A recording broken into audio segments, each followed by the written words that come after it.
And, you know, when they're building batteries, if you don't have people in this country right now that know about batteries, maybe we should help them along and let some people come in and train our people to do, you know, complex things, whether it's battery manufacturing or computer manufacturing or building ships. So we're going to look at that whole situation. We have a lot of industries that we don't have anymore, and we're going to have to train people. And the way you train people is bring people in that know what they're doing and let them stay for a little while and help. So I'm going to look at that. It's a very interesting situation that took place in Georgia. And we heard about it yesterday. At the same time, ICE was doing right because they were here illegally. But we do have to work something out where we bring in experts so that our people can be trained so that they can do it themselves. Does that make sense? Right? Is it straining the relationship with Korea at all? No, we have a great relationship with South Korea. Really good relationship. You know, we just made a trade deal. But I'm going to look at it because I understand exactly what they're saying. So, Page Six crowns you the king of the U.S. Open. They put out all these old pictures through the years of U.S. Open. What does it mean for you to go back after going for so many decades, growing up in Queens? Now you're going back as the president in a different capacity. Well, I loved it. First of all, the two players have unbelievable talent. It just seemed that they hit the ball harder than I've ever seen before. Incredible talent. And I enjoyed it. And I used to go all the time, but, you know, lately it's a little bit more difficult to go. I really enjoyed it. They were really nice. The fans were really nice. I didn't know what to expect. Usually you would say that would be a somewhat progressive, as they say nowadays, crowd. Sometimes some people would call it liberal, but we'll use the word they like to use, progressive. But they were great. The fans were great. Attack on Russia. Russia had a pretty big attack on Ukraine over the weekend. I know all about it. You have always said how good your relationship is with President Putin, but he's not really giving you anything that you want. Is that making you less trustful of him? Well, nobody was tougher in Russia than me. That has to do with the pipeline, as you know, Nord Stream 2 and lots of other things. But I'm not happy. I'm not happy. I'm not happy about the whole situation. You know, it's interesting. It doesn't affect us because it's not our soldiers. But they're losing now. I used to tell you 5,000. They're losing 7,000 between Ukraine and Russia, 7,000 soldiers every single week. It's such a horrible waste of humanity. So, no, I am not thrilled with what's happening there, I will tell you. I think it's going to get settled. So I settled 7 wars. This, I would have said, would have been maybe the easiest one to settle of all. But with war, you never know what you're getting. But we're going to get it. I believe we're going to get it settled. But I am not happy with them. I'm not happy with anything having to do with that war. It's just such a waste of great humanity. The greatest obstacle to a peace deal in Ukraine? Say it? As of right now, what do you think is the greatest obstacle to a peace deal? Well, we're going to see. I mean, we have some very interesting discussions. You know, Europe, certain European leaders are coming over to our country on Monday or Tuesday, and individually. And I think we're going to get that settled. I think we're going to get it settled. We have to. You can't lose. You know, when they're losing 5,000 to 7,000 soldiers a week for no reason, you have to get it settled. Of all of the wars, whether it's the Congo and Rwanda, they said it was impossible to settle. You look at every one of them. I mean, every one of these wars were impossible. I got every one of them settled, 7 of them. 7. This was the one I really thought would be the easiest, but it's not. But I think it's going to get settled. So there was some reporting in Axios that in the last 3 months of the Biden administration, they did about 4,000 pardons. The chief of staff's assistant was sending emails to pardon his own family members. Are you still interested in getting to the bottom of the auto pen scandal? Well, I think the auto pen is one of the great scandals of our time. The auto pen was our president, or to put it a different way, whoever operated the auto pen was our president.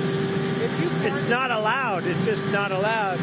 And they gave a pardon to the Unselect Committee after the Unselect Committee realized that that whole situation was a hoax and it was all their fault.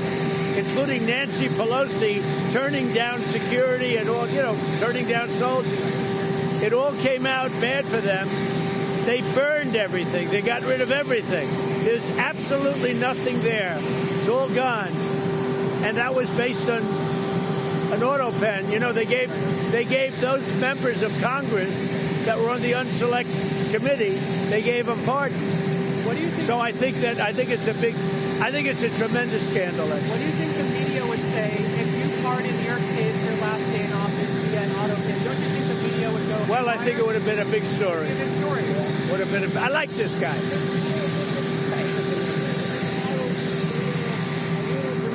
was stabbed multiple times on a Charlotte subway. You've seen this video, and do you have any reaction to it? Yeah, and where was the subway? Was where? She was in Charlotte on a light train. She was stabbed multiple times by a... Horrible. No, I haven't heard. Okay. When did this happen? It happened in August, but the video just came out. I see. Yeah, I see the video. I'll know all about it by tomorrow morning. Okay? Thank you. Do you have plans for Chicago this week? No, not really. Not really. We're going to go someplace. We're picking. Look, D.C. now is 100%. I don't want to say 100, but it's pretty close to 100% healthy, happy, thriving. It's a crime-free zone. You know that. You could go out to dinner tonight, Jeff. You could go out to dinner, and you most likely will not be harmed. You know that. You won't be beaten to hell. There's still some crime.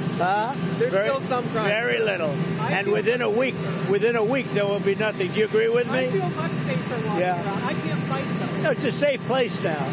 But you've been talking a lot about Chicago, and there was Chicago's been talking a lot. So, Chicago last week lost 9 people were killed and 28 people were shot. The week before, it was 7 people were killed and 37 people were shot. The week before that, it was the same kind of number.